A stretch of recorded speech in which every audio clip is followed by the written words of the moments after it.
Você teria coragem de morrer pela sua fé? Ou negaria tudo para continuar vivo? Era 6 de julho de 1415. Um homem estava amarrado a um poste.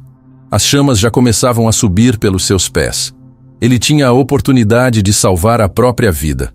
Bastava uma única palavra: nego tudo. Mas ele não disse essa palavra. Ele olhou para a multidão, respirou fundo e disse algo que ecoaria por séculos. O que ensinei com meus lábios, agora selo com meu sangue. E então as chamas o consumiram. O nome desse homem era John Hus, ou Jan Hus, como os tchecos chamavam. E ele morreu 100 anos antes de Martinho Lutero afixar suas 95 teses. 100 anos antes da Reforma Protestante estourar oficialmente na Europa. Mas aqui está a pergunta que poucos fazem. O que esse homem fazia todos os dias, antes da fama, antes do julgamento, antes da fogueira, que o tornou incapaz de abandonar a verdade mesmo diante da morte? Não foi um acidente de caráter. Não foi sorte. Foi disciplina espiritual. Eram 7 princípios que ele praticava com consistência absoluta. 7 hábitos internos que moldaram não apenas sua teologia, mas a forma como ele vivia, pregava, sofria e morreu. E hoje, neste vídeo, você vai descobrir esses 7 princípios e entender como eles ainda podem transformar a sua vida espiritual, agora, no século 21. Fica até o final, porque o 7º princípio é o mais surpreendente de todos, e é também o que menos vemos nas igrejas hoje. Quem era John Hus? John Hus nasceu por volta de 1372 em Husinec, uma pequena aldeia na Boêmia, o que hoje é a República Tcheca. Filho de camponeses pobres, ele próprio confessou que inicialmente queria se tornar padre por uma razão bastante mundana. Pensei em me tornar sacerdote rapidamente, a fim de garantir um bom sustento, roupas e ser tido na estima dos homens. Mas algo mudou. Radicalmente. No caminho entre a pobreza da aldeia e os corredores da Universidade de Praga, onde se tornaria mestre em artes em 1396 e depois reitor, Hus foi encontrando algo que a maioria das pessoas ao seu redor havia perdido: uma fome genuína pela verdade de Deus. Em 1402, foi nomeado pregador da Capela de Belém em Praga, uma igreja fundada especialmente para pregar em idioma tcheco, não em latim.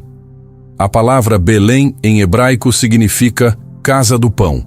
E foi exatamente isso que aquela chapéu se tornou: um lugar onde o povo comum era alimentado com o pão da palavra de Deus. 3.000 pessoas cabiam naquele espaço, e estava sempre cheio. Hus se tornaria o primeiro grande reformador da igreja cristã, antecipando Lutero, Calvino e Zwinglio em um século inteiro. Mas antes de ser um reformador histórico, ele era um homem com 7 disciplinas espirituais. E é sobre isso que vamos falar agora. Princípio 1. A submissão radical à Escritura. Desejando reter, crer e afirmar tudo o que as Escrituras contêm, enquanto eu tiver fôlego. Hus, em suas próprias palavras, citado pelos historiadores da Universidade de Praga, o primeiro princípio de John Hus era o mais simples e o mais radical da sua época. Ele lia as Escrituras como autoridade final. Não o Papa, não o concílio, não a tradição. Isso parece óbvio para nós hoje, mas em 1400 isso era explosivo. A Igreja Católica medieval operava sob um sistema onde a Bíblia era propriedade dos clérigos. Era lida em latim, língua que o povo comum não entendia. As interpretações eram monopólio do Papa e da hierarquia. O leigo comum nunca tinha acesso direto ao texto sagrado. Hus virou esse sistema de cabeça para baixo. Ele estudava essa escritura com uma intensidade obsessiva. Preparava os seus sermões diretamente dos textos bíblicos. E mais do que isso, ele ensinava o povo a demandar que tudo o que a igreja dizia fosse testado pela Bíblia. O historiador Harry Emerson Fosdick, em seu livro Great Voices of the Reformation, publicado em 1952, escreveu sobre Hus. Por trás de tudo no ensino de Hus estava a sua devoção às Escrituras como o guia último da vida e do pensamento. E Hus não limitou esse princípio à pregação. Ele o aplicou na sua vida pessoal. Quando o arcebispo de Praga, Zbigniew, ordenou que ele parasse de pregar na capela de Belém, Hus respondeu com palavras que resumem tudo. Obedecer a Deus é melhor do que obedecer aos homens. Ele foi excomungado 4 vezes entre 1410 e 1412. Continuou pregando. E aqui está a pergunta para você. Você tem uma prática real, consistente, diária de leitura das Escrituras? Ou você deixou essa responsabilidade para o pastor, para o podcast, para o vídeo do YouTube? Hus entendia que a vida espiritual que depende de intermediários é uma vida espiritual frágil. Quando os intermediários são removidos, por perseguição, por decepção, por crise, o que sobra? Para Hus, sobrava a palavra, porque era a palavra que ele alimentava diariamente. A disciplina prática não se trata de ler a Bíblia por obrigação religiosa. Trata-se de desenvolver o que os reformadores chamavam de diligência na palavra. O próprio Hus, na véspera da sua execução, escreveu aos seus amigos na Boêmia: "Sede diligentes na palavra de Deus." Essas foram quase suas últimas palavras escritas. Não, lutem pela liberdade. Não, continuem a reforma, mas sede diligentes na palavra de Deus. Porque ele sabia que tudo, a coragem, a clareza, a resistência, vinha dali. Princípio 2. A pregação como ato espiritual pessoal. O pregador verdadeiro não prega para ser aplaudido. Prega porque não pode calar. John Huss não era apenas um estudioso que escrevia tratados teológicos. Ele era, acima de tudo, um pregador. E a pregação para ele não era uma função profissional. Era uma disciplina espiritual pessoal. Uma prática através da qual ele próprio era transformado. O historiador Thomas Fudge, o principal especialista anglófono sobre Hus, documenta que os sermões de Hus na Chapel de Belém, entre 1410 e 1411, eram obras de profundidade extraordinária. Ele pregava sobre os evangelhos, as epístolas, os textos do Antigo Testamento, e sempre com uma aplicação direta à vida moral e espiritual dos ouvintes. Mas o que é menos documentado e igualmente poderoso é o que a pregação fazia com Hus. Ele entendia que proclamar a verdade em voz alta, diante de outros, criava uma espécie de comprometimento sagrado. Você não pode pregar contra a corrupção e ser corrupto. Você não pode pregar sobre coragem e ser covarde. A pregação, para Hus, era um ato que o amarrava à coerência. E isso tinha um custo enorme. Espiões do arcebispo se infiltravam nas suas pregações para colher evidências contra ele. Numa ocasião famosa, Hus viu um deles no meio da congregação, tomando notas. Ele apontou para o homem e disse publicamente: "Ei, você aí com o capuz, anote isso, espia e leve ao arcebispo." Esse é o tipo de homem que a disciplina espiritual forma. Não um religioso tímido que foge do confronto, mas alguém que enfrenta o confronto com clareza, humor e firmeza. O que Hus nos ensina sobre a pregação como disciplina? O problema de muitos cristãos hoje não é a falta de conhecimento bíblico, é a falta de declaração pública do que creem. Quando você nunca articula em voz alta o que você acredita, para seus filhos, para seus amigos, para quem discorda de você, a sua fé permanece abstrata, teórica, não testada. Hus entendia que a fé precisa ser verbalizada para ser fortalecida. A pregação era o seu laboratório de coerência. E isso se conecta diretamente com a psicologia moderna do comprometimento.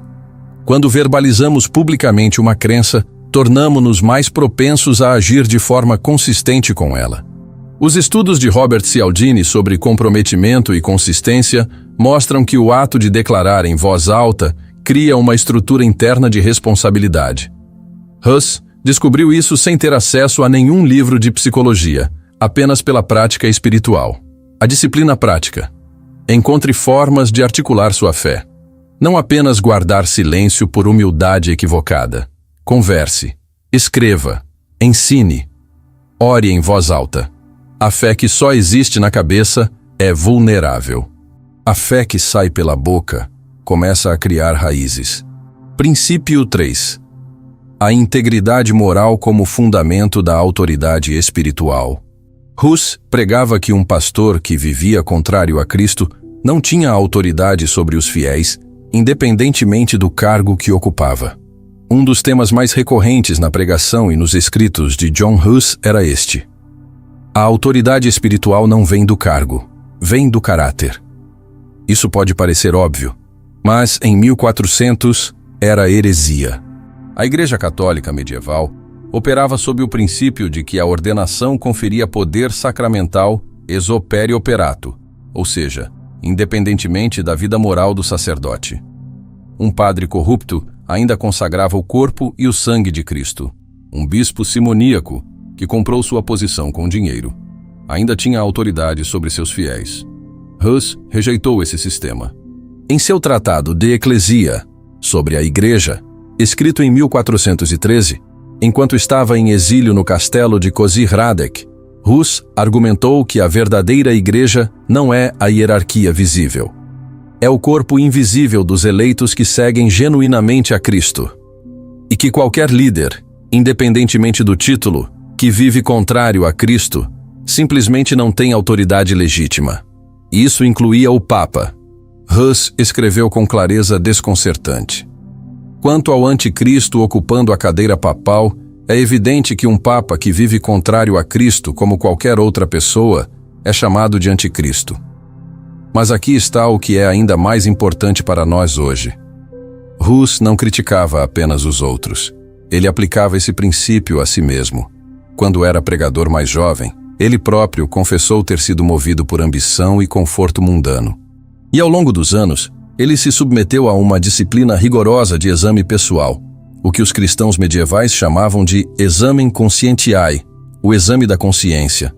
Ele não apenas pregava a integridade, ele vivia uma vida de autoavaliação constante. O historiador do C.S. Lewis Institute observa que Hus teria ficado chocado com a lacuna moderna entre o título cristão e o comprometimento real de ser um discípulo de Jesus.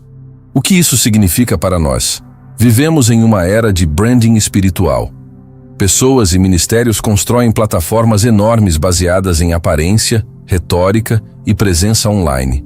Mas Hus nos convida a uma pergunta mais difícil. A sua vida privada sustenta a sua fé pública? O que as pessoas mais próximas de você, cônjuge, filhos, colegas de trabalho, diriam sobre o seu caráter quando ninguém está observando? Para Hus, essa coerência entre o privado e o público não era apenas uma questão ética, era a base da autoridade espiritual. Você não pode guiar outros para onde você mesmo não está indo. A disciplina prática: pratique o exame de consciência. Ao final de cada dia, pergunte a si mesmo: em que momentos hoje eu agi por ambição e não por serviço? Em que momentos eu silenciei quando deveria ter falado? Em que momentos minha vida privada contradisse o que professo publicamente? Não para se punir, mas para crescer. Princípio 4. O cultivo ativo da vida espiritual interior. Hus exortava seus amigos mais próximos a amar firme e constantemente o Senhor Jesus Cristo. O quarto princípio de Hus é talvez o mais íntimo de todos, e o mais frequentemente ignorado pelos historiadores que focam apenas em sua teologia ou sua resistência política. John Hus tinha uma vida espiritual interior profunda, não apenas um conjunto de doutrinas, mas uma relação pessoal e ardente com Jesus Cristo. Nas cartas que escreveu a amigos e seguidores, cerca de 100 cartas chegaram até nós, escritas entre 1404 e 1415. O tom é revelador. Não é apenas teológico. É pastoral. É caloroso. É pessoal. O biblista Matthew Spinka, que traduziu as cartas de Hus para o inglês e publicou pela Rowman & Littlefield em 1972, observa que Hus escrevia aos seus amigos com ternura notável, clareza e coragem. Ele via um homem que se agarrava a Cristo em meio à traição, ao isolamento e à ameaça de morte. Numa de suas últimas cartas, escrevendo ao substituto na Chapéu de Belém, Hus disse: ame firmemente e constantemente o Senhor Jesus Cristo, lembrando que Cristo sofreu, e nos deu isso como exemplo para que o seguíssemos. Isso não é apenas conselho teológico, É testemunho de alguém cuja vida interior estava saturada da presença de Cristo. Como se cultivava essa vida interior? Os historiadores identificam pelo menos 3 práticas que Hus mantinha. Primeiro, a oração pessoal constante. Nas cartas da prisão em Constança, onde ficou confinado no inverno de 1414-1415, acorrentado em uma torre exposta ao vento frio, Hus continuou orando. As cartas desse período são, nas palavras do seu principal biógrafo, cheias de fé e amor ao homem, à sua pátria e ao povo tcheco. A oração não era para Hus uma prática religiosa formal. Era o que sustentava sua saúde interior em condições de destruição exterior. Segundo, a meditação nas Escrituras. Hus não apenas lia a Bíblia como informação. Ele a meditava, deixava que os textos trabalhassem nele, confrontassem suas motivações, moldassem suas perspectivas. É por isso que na fogueira ele estava em paz.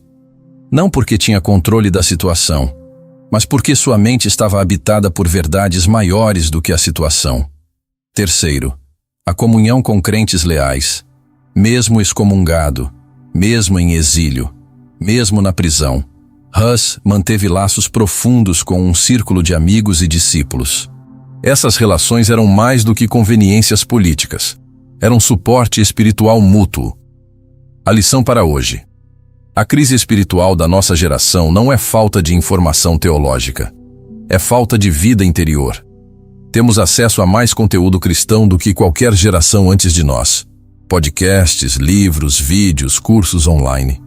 E, ao mesmo tempo, pesquisas mostram que cristãos contemporâneos raramente praticam oração contemplativa, raramente cultivam silêncio, raramente desenvolvem uma vida interior profunda. Hus nos desafia. Você pode consumir conteúdo espiritual indefinidamente e permanecer espiritualmente raso.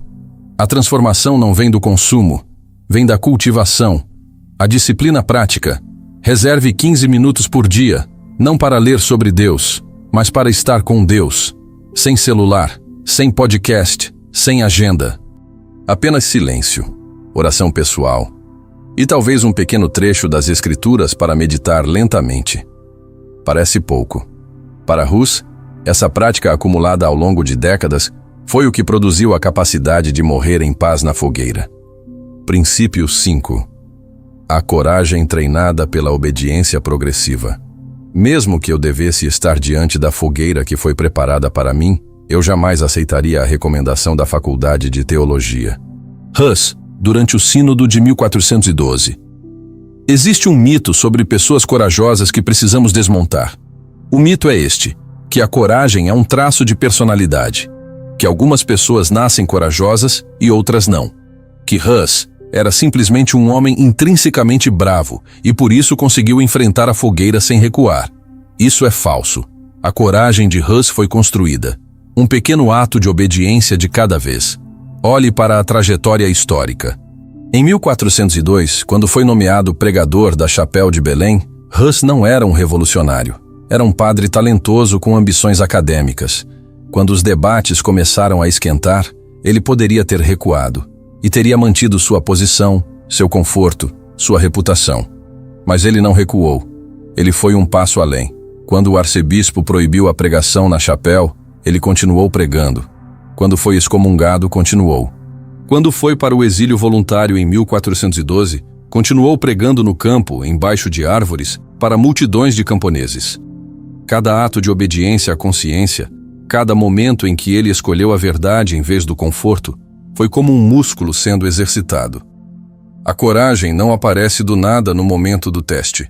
A coragem, no momento do teste, é o resultado acumulado de 1000 pequenas escolhas anteriores. Hus escreveu durante o Concílio de Constança, quando a pressão para a retratação atingiu seu pico. Mesmo que eu devesse estar diante da fogueira preparada para mim, eu jamais aceitaria a recomendação da Faculdade de Teologia. Ele não disse isso porque era naturalmente corajoso. Disse porque havia praticado essa postura de lealdade à consciência por mais de uma década. O Concílio de Constança e a traição. O rei Sigismundo havia prometido salvo-conduto a Hus para ir ao concílio apresentar suas ideias. Hus confiou. Foi. Ao chegar, foi preso. A promessa foi quebrada. Passou o inverno de 1414-1415 numa torre fria, com ferros nos pés e nas mãos, exposto ao vento. No julgamento, foi repetidamente pressionado a apenas dizer que se submeteria ao concílio. Não que estava errado, apenas que se submetia. Hus respondeu com precisão devastadora. Se puderem me mostrar, pelas escrituras, onde estou errado, eu me retrato prontamente. Mas não posso retratar o que não estou convencido de ser erro, pois minha consciência está cativa à palavra de Deus. Essa frase, minha consciência está cativa à palavra de Deus, seria usada 100 anos depois por Martinho Lutero em Worms, em 1521. Lutero leu os sermões de Hus na biblioteca do mosteiro de Erfurt e ficou atônito. Em suas próprias palavras, ao lê-los fiquei esmagado pelo espanto. Eu não podia entender por qual razão haviam queimado um homem tão grande. Em 1520, Lutero confessou publicamente: ensinei e mantive todos os ensinamentos de John Hus, mas não sabia disso. Em suma, somos todos hussitas sem o saber.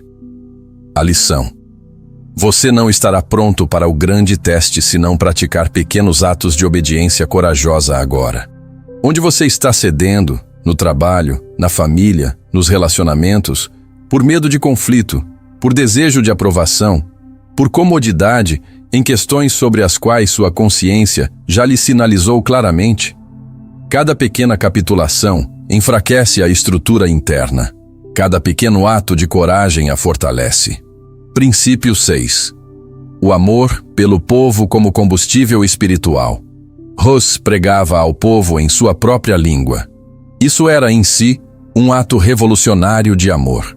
Existe um detalhe sobre a life de John Hus que passa despercebido na maioria das análises históricas e que é, a meu ver, um dos mais reveladores sobre o que o movia espiritualmente. Quando Hus foi para o exílio voluntário em 1412, saindo de Praga para proteger a cidade do interdicto papal, ele não se recolheu a um mosteiro para escrever tratados em paz.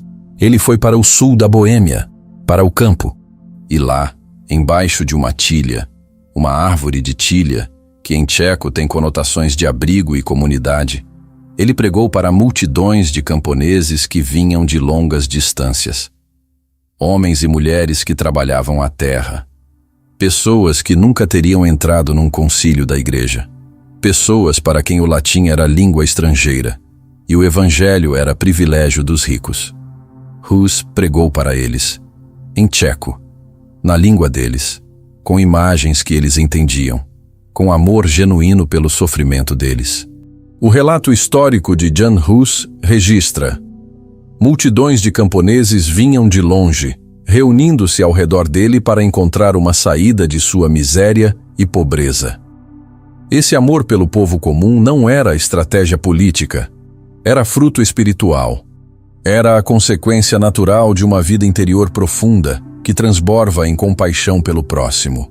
A Chapéu de Belém, cujo nome significa Casa do Pão, havia sido fundada com um único propósito: pregar em vernáculo tcheco para que o povo comum pudesse ouvir e entender o Evangelho. Hus abraçou essa missão com todo o seu ser. Ele também foi pioneiro em outros atos de amor ao povo. Hus foi um dos primeiros a defender que os leigos deveriam receber tanto o pão quanto o cálice na Eucaristia. A prática medieval era restringir o cálice aos sacerdotes. O povo comum recebia apenas o pão. Hus insistiu que essa distinção não tinha base bíblica. Era uma forma de manter o povo em posição de dependência e inferioridade espiritual. Seus seguidores, os hussitas, incorporaram um cálice em seu brasão. O cálice virou símbolo de acesso igual à graça de Deus para todos. A lição espiritual. Há uma conexão profunda entre a vida interior e o amor ao próximo.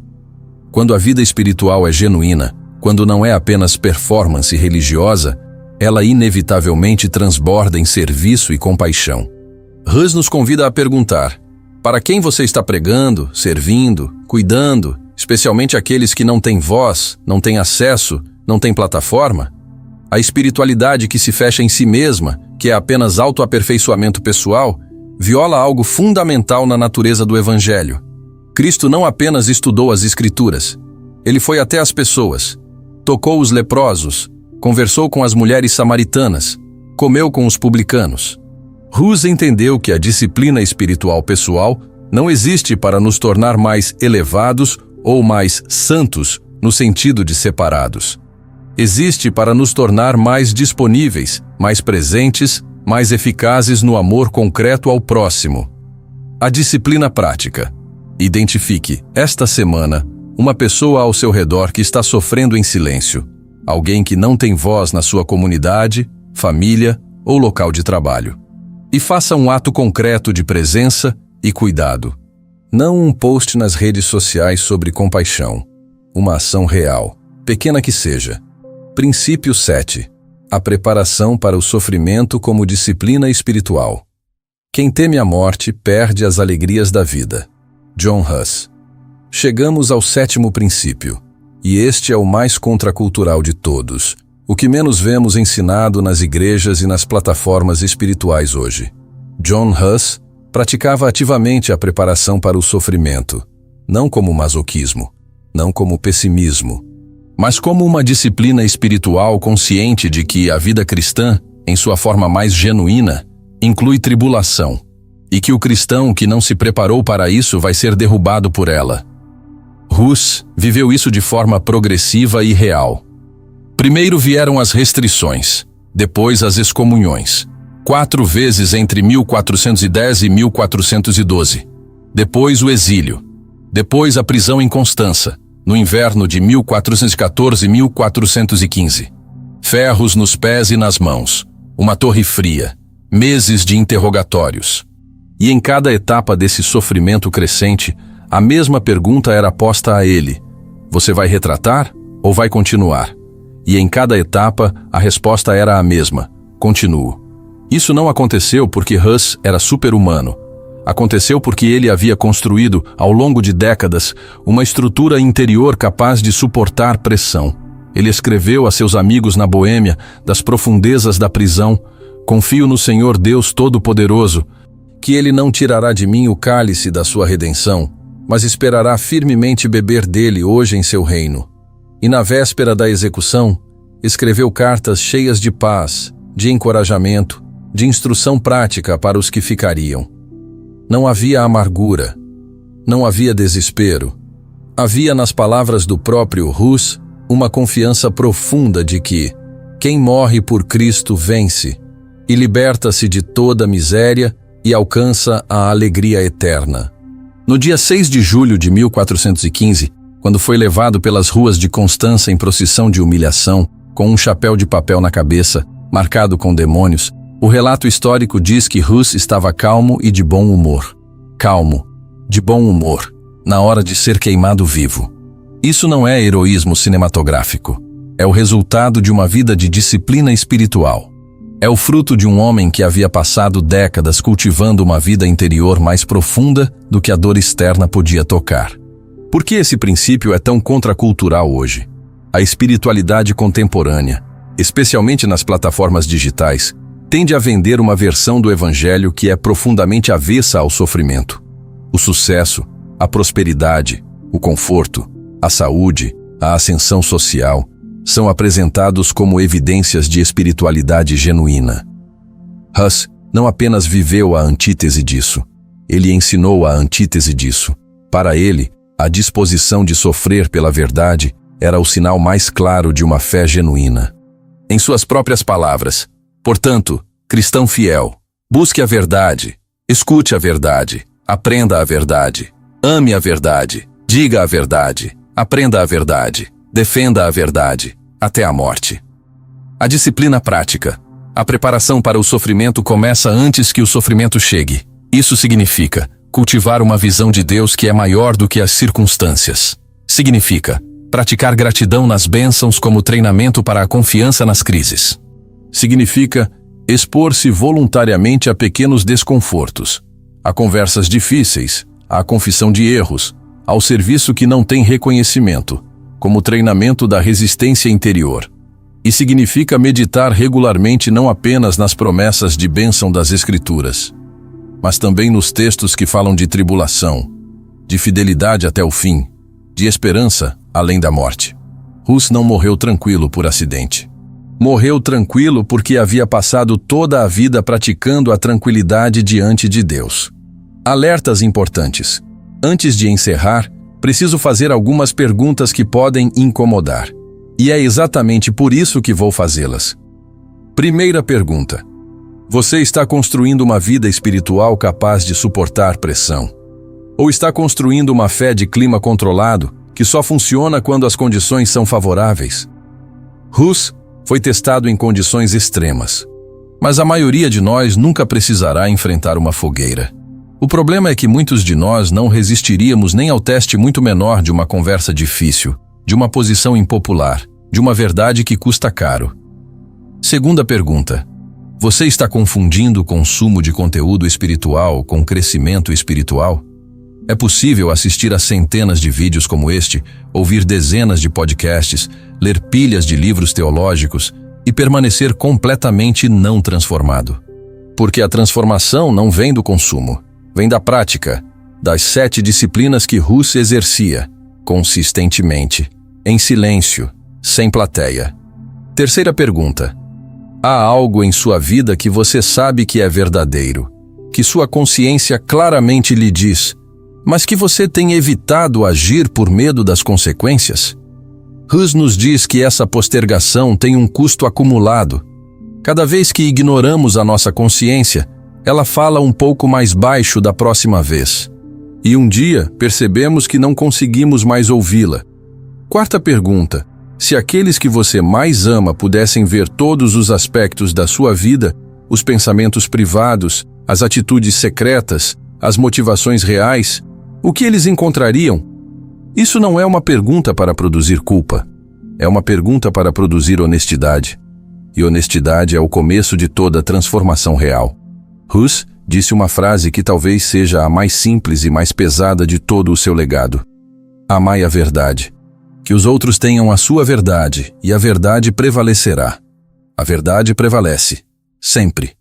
Mas ela precisa de pessoas que a amem mais do que amam o conforto. Hus foi uma dessas pessoas. A questão é, você será? Recapitulando os 7 princípios espirituais de John Hus. 1. Submissão radical às Escrituras como autoridade final da vida. 2. A pregação, ou a declaração pública da fé, como disciplina de coerência interior. 3. Integridade moral como fundamento de qualquer autoridade espiritual genuína. 4. O cultivo ativo da vida interior. Oração, meditação, comunhão. 5. A coragem construída ato a ato, obediência a obediência. 6. O amor ao povo como transbordamento natural da vida espiritual profunda. 7. A preparação consciente para o sofrimento como parte integral da caminhada cristã. Hus não foi um super-herói. Começou como um jovem de família pobre que queria apenas um emprego confortável e um pouco de respeito. Mas esses 7 princípios transformaram esse jovem ambicioso em alguém que 6 séculos depois ainda nos convoca à profundidade. Nas chamas daquele 6 de julho de 1415, enquanto o fogo subia, Hus disse apenas estas palavras: Senhor Jesus Cristo, em tuas mãos encomendo o meu espírito. E então ficou em silêncio. O silêncio de quem não tem mais nada a temer. Esse é o fruto da disciplina espiritual. Não perfeição, não fama, não sucesso, mas uma vida tão enraizada no que é verdadeiro e eterno que nenhuma fogueira pode tocá-la onde ela realmente vive. Se este vídeo te moveu de alguma forma, se te provocou, te desafiou ou te encorajou, compartilha com alguém que precise ouvir. E se você quer continuar explorando vidas que mudaram a história através da profundidade espiritual, inscreve-se no canal e ativa o sino de notificações. Nossa próxima jornada será igualmente transformadora. Até lá. Deus te abençoe ricamente.